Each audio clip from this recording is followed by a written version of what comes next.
On va parler, et là on prend une grande inspiration, du sommeil des enfants. Voilà, parce que s'ils ne se sont pas endormis dans la bagnole et qu'on arrive sur l'aire d'autoroute et qu'ils sont très énervés et qu'on n'a pas en plus d'endroit pour les changer, qu'on n'a pas regardé Tribu en balade, que faire? Plus sérieusement, le sacro-saint sommeil des enfants et des parents, au final, ma chère Justine. C'est le nerf de la guerre. Hein. Moi, j'ai de plus en plus de parents qui me contactent en détresse parce que ils dormaient, ils dorment plus, parce que entre les microbes, les poussées dentaires, la fièvre, les poussées de croissance, le terrible tout ce que vous voulez, finalement, les nuits sont entrecoupées et les parents savent plus quoi faire. On entend de tout et de n'importe quoi aussi sur Internet et par certains professionnels encore aujourd'hui auxquels il faut faire attention. Donc voilà, je le disais en introduction, moi, j'ai pas de baguette magique. Je ne suis en rien une coach en sommeil et d'ailleurs, je ne souhaite pas l'être parce que pour moi, c'est un gros mot. Il faut surtout pas raconter ce genre de choses. Mais j'essaye de vous donner des petites astuces aujourd'hui. J'espère que certaines vous seront utiles, chers parents. Astuce numéro 1. Astuce numéro 1, eh bien, la première, c'est bien savoir reconnaître les signes de fatigue de votre bébé.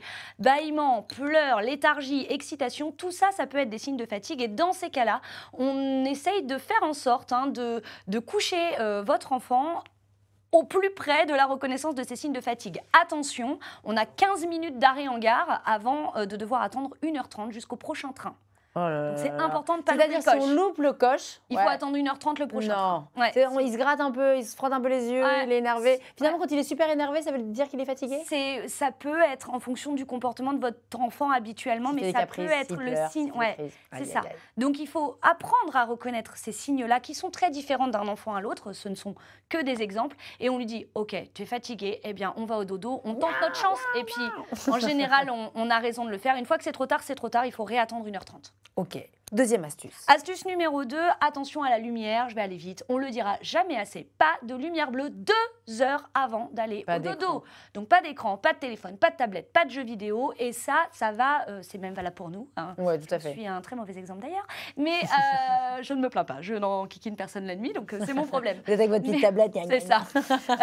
Mais en tout cas, on éteint les lumières pour permettre la sécrétion naturelle de mélatonine, qui est l'hormone du sommeil. Mais formidable. Astuce numéro 3. Astuce numéro 3, c'est l'importance du rituel. Dès la naissance, les bébés ont besoin de rituels pour pouvoir se repérer dans le temps. Le rituel, il vous appartient. Ça peut être une musique, une berceuse, une histoire, une chanson, 2 histoires, un bisou, un câlin, ce que vous voulez. Peu importe, chers parents, ça c'est vos principes à vous. Personne ne peut juger de ça. Pour autant, le rituel, il est important et surtout, on le garde, on ne change pas le rituel. Donc ça, très bien. Astuce numéro 4. Astuce numéro 4, eh bien, ça va paraître un peu idiot, mais soigner l'environnement de la chambre, c'est important. On ne les fait pas dormir dans une cave ou une grotte? Non.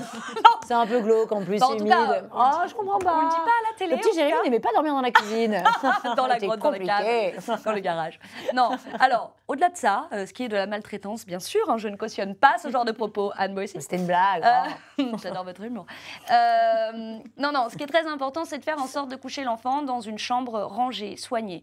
Alors, plus ils sont petits, plus il va falloir les aider à ranger leur chambre avant d'aller se coucher, je sais. C'est chiant. Mais plus vous allez leur donner des bonnes habitudes, plus ils vont prendre le pli et plus ils dormiront dans de bonnes conditions, meilleur sera l'endormissement. Donc on soigne la décoration de la chambre et surtout le rangement et la propreté. Et attention, s'il vous plaît, la chambre et le dodo ne sont pas des punitions. On ne peut pas aimer aller se coucher si on est puni, si en guise de punition, on doit aller se coucher. Mais donc ça veut dire, t'as pas fini ton dessert, tant pis, tu vas au lit. On peut être énervé en tant que parent, je l'ai déjà fait, hein, voilà. Mais en fait, ça n'envoie pas un très bon signal puisque on n'a pas envie d'aller à la punition. Donc si le sommeil ou si la chambre est un lieu de punition, on n'a pas envie d'y aller. Donc on n'a pas envie de dormir et on fait la vie à nos parents qui ne dormiront pas non plus. Astuce numéro 5. Astuce numéro 5, eh bien pourquoi pas utiliser quand on a fait tout ça et que ça ne marche pas, des petites techniques de massage ou de réflexologie plantaire. Ça peut permettre de favoriser l'endormissement et ou d'éviter les réveils nocturnes intempestifs. Voilà. Mais c'est super. C'est pas mal. Vous avez fait une masterclass. Super. Je suis en admiration. Bravo. J'espère vraiment de tout cœur, hein, Anne, que ça va pouvoir aider les parents qui nous regardent. Petite chose pour terminer quand même, si jamais... Donc déjà, pensez que c'est dur, mais le sommeil de l'enfant n'est pas mature avant 6 ans. Ça veut dire qu'il ne dort pas avant 6 ans? Non, ça ne veut pas dire qu'il ne dort pas avant 6 ans. Il y a des bébés de 6 heures qui dorment, d'accord? Juste que si c'est le cas, si vous avez un enfant de moins de 6 ans qui ne dort pas, Ça ne veut pas dire qu'il ne dormira jamais et qu'il y a forcément un problème. Il faut du temps pour que le sommeil mature. Ça prend plus ou moins de temps en fonction des familles. Et surtout, si vous êtes en difficulté, faites-vous aider par des professionnels, s'il vous plaît, qui sont diplômés et qui ne feront pas de votre détresse un business.